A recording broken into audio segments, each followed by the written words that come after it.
Hi everyone, welcome back to my channel, or welcome if you're here for the first time. I'm Robin. It's so good to see you or be here with you because I can't see you because filming.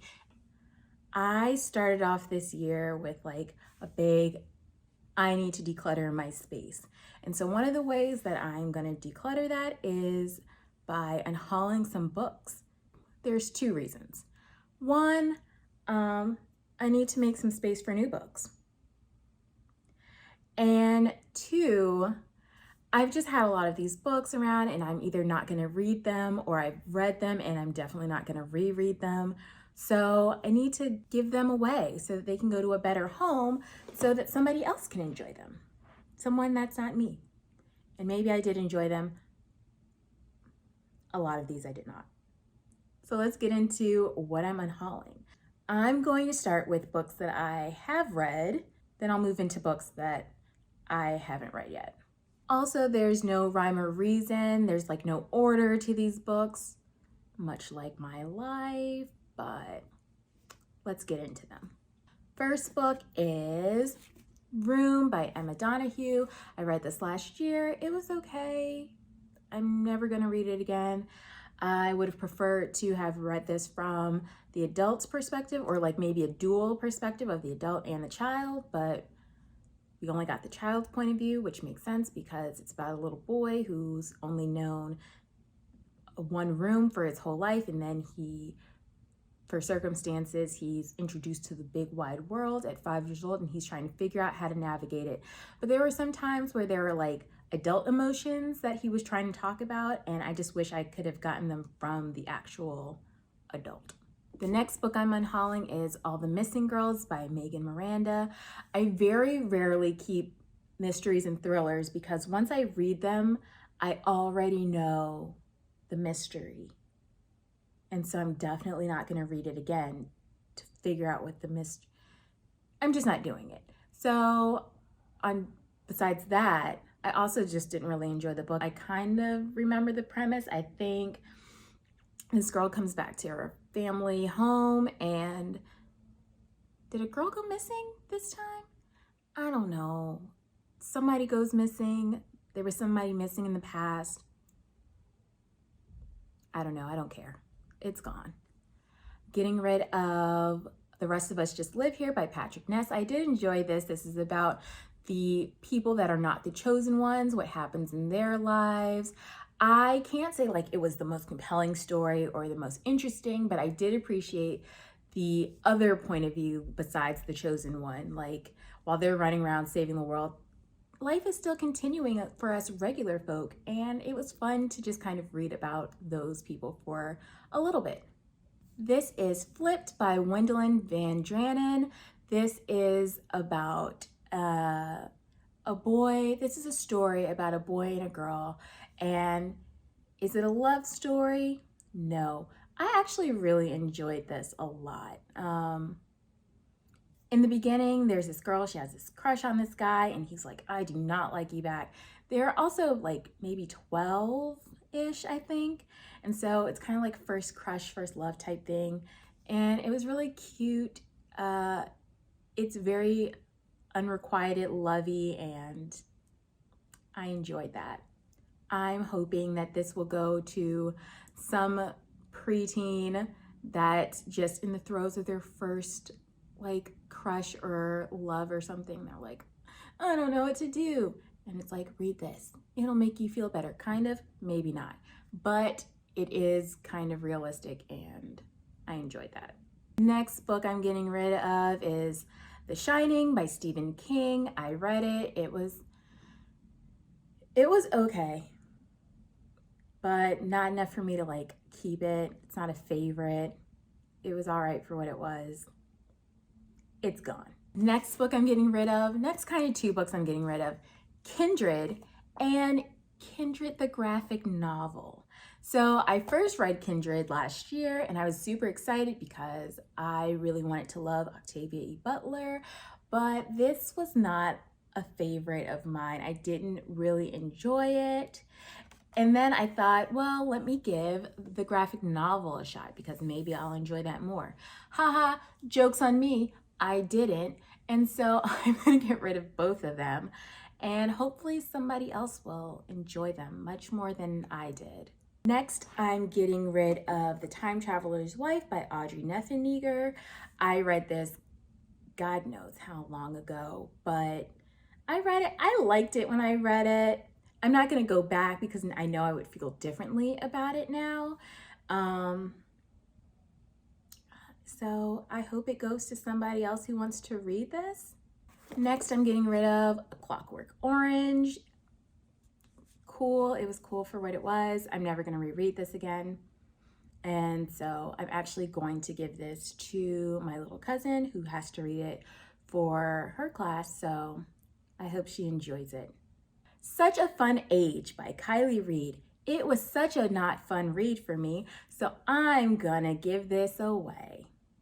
And I'm giving away Tears of a Tiger. I read this a couple of years ago because it was one of my best friend's favorite books, and I was like, I want to read my best friend's favorite books because it'll make me feel closer to them.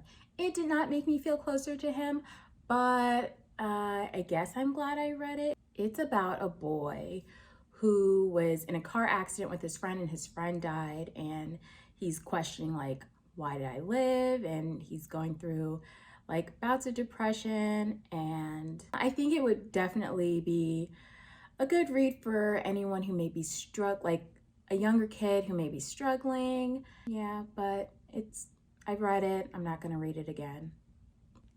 Anybody Out There by Marian Keyes.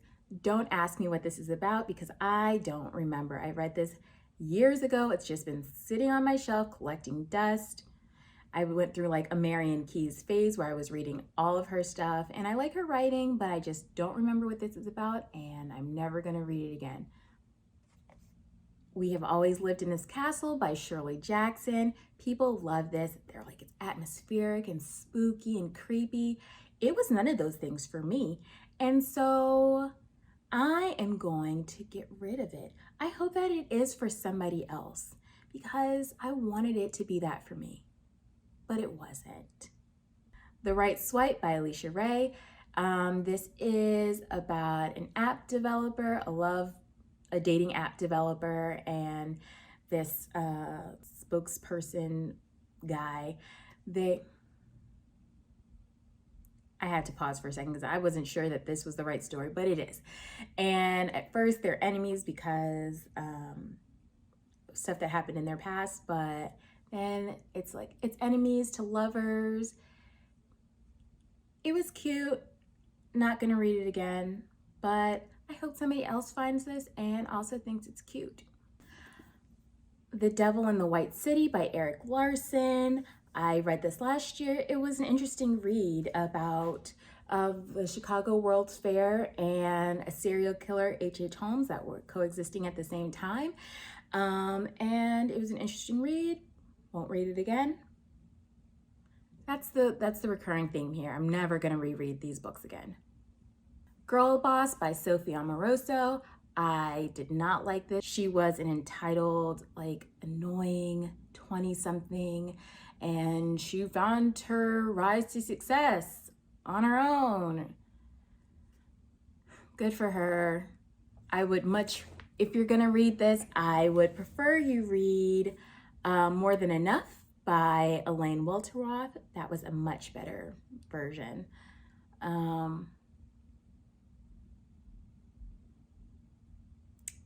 Yep. Do you all remember there was a time in YouTube history when like every major YouTuber was like coming out with a book? And so I got Binge by Tyler Oakley and I read it and it was okay. I can't tell you anything that happened in this book. Like I can't tell you anything about Tyler's life.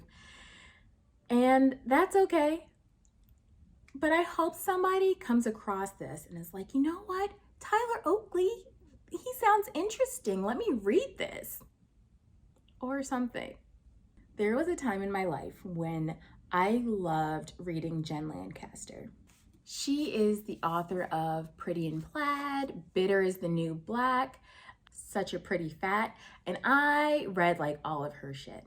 And so this was her first foray, If You Were Here, This was her first foray into fiction.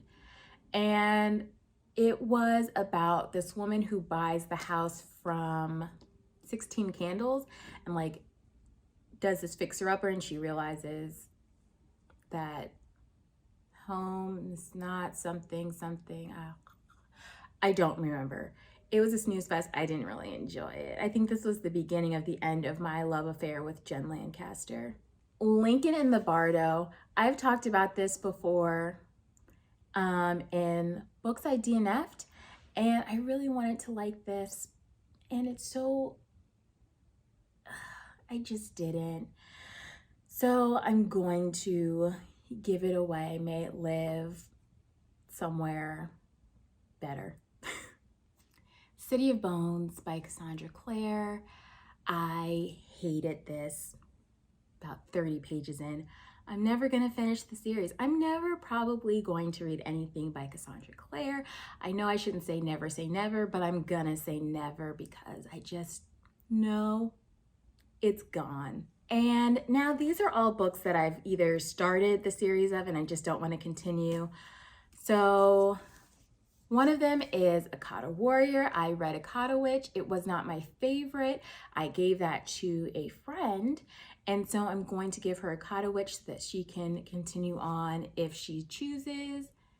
I read Ender's Game years ago. It's like one of my favorite books, but I have no interest in finishing the rest of the series. So I'm giving away both of these, Speaker for the Dead and Ender's Shadow. I just don't have any interest in reading Orson Scott Card anymore or finishing the series. Last in the series that I have not finished and never will, Lord of the Rings. Read the first one. I hated it. You know what? I am going to try this series on audiobook. It's been suggested a couple of times that I try it that way. So I am, but as for like the actual books, we're not doing it. I hope they go to a super loving home that is not mine. Now on to books that I've actually never read and I'm just not interested in reading them anymore. 2 books by someone I just mentioned, Jen Lancaster. One is Generation X, which is, I don't know what it's about. I didn't read it. And the other is My Fair Lazy. Once again, I think the steam on my Jen Lancaster train ran out, so I don't want to read them anymore. Also around the same time, I was obsessed with reading Tori Spelling's books. And so there's Uncharted Territory. And you know what? I think I get the gist that her life was crazy and her mom was a little batshit. And so I'm not gonna read it. I've had this book on my shelf for at least 6 years and I've never once picked it up. Maybe 5 years, I don't know. But the point is I've never picked it up. I have no desire to pick it up. We're not doing it. My Best Friend's Girl by Dorothy Compson. I think it's about these 2 women, they were friends in college, and then one of the friends sleeps with the other friend's boyfriend, and they end up having like a kid together, and they stop being friends. And then years later, they like reunite and they become friends again. And she's like, hey, you know what? It'd be great if you could adopt my daughter. I don't know why she wants her to adopt her. I don't even know why the friend would consider it. I'm not even sure how you become friends again after that, but either way, I'm no longer interested. This has been one of the books that was on my shelf the longest on Goodreads and on my physical shelf, and so I'm not gonna pick it up. Next book is Henry V by William Shakespeare. I was like, at some point in my life, I was like, you know what? I'm gonna get into Shakespeare. And I think it's just time for me to be honest with myself. I'm never gonna get into Shakespeare. I'm just not. So I'm not even gonna try to play myself. And I hope this goes to somebody who really either loves Shakespeare or is just getting into it or just needs this book. because it's not me. We're getting down to the end. I swear, I promise. We've got like 3 more to go. Remember when I was talking about that YouTube memoir biography train? Buffering by Hannah Hart. I can't tell you the last time I watched a video by Hannah Hart. I used to watch her all the time. Her and Mamrie Hart and Grace Helbig. They were my favorites. And I got this, obviously, because I thought I was going to want to read it, but I was wrong. I don't. Where the Past Begins by Amy Tan. It's a memoir of hers. And I don't know what made me think I would be interested in it. I mean, I enjoyed the Joy Luck Club, but I think maybe I thought I was getting something else. Either way, I'm not going to read this. And last but certainly the most least of these is Black Privilege by Charlemagne the God. I've had this on my shelf for too long. And now it's time for it to go. I'm never going to read it. I do not like Charlemagne. I'm never going to read this. Somebody told me that because I don't like him, I should read it just to like see how I feel. And I think I'm just going to feel angry. So we're not going to read it. And I kind of hope it doesn't go to anybody. But if somebody chooses to pick this up, good for them, I guess. But yeah. And those are all the books that I'm removing from my house. And I hope that they go to great places and have other lives. I hope someone really enjoys them. Some of them, except for that last one. But yeah, I've made some room for new books to come in. I'm excited about that, even though I'm trying to keep my physical TBR down to like 100. But yeah, it'll just free up some space. Maybe the books that I'm reading will be ones that I love, and so I want to keep them, but I need to make space for new books that I want to read. And so, yeah. Do you guys unhaul your books? Are you guys decluttering in this new year? Should I keep any of the books that I haven't read? Let's talk about it. Leave a comment down below. And until next time, bye.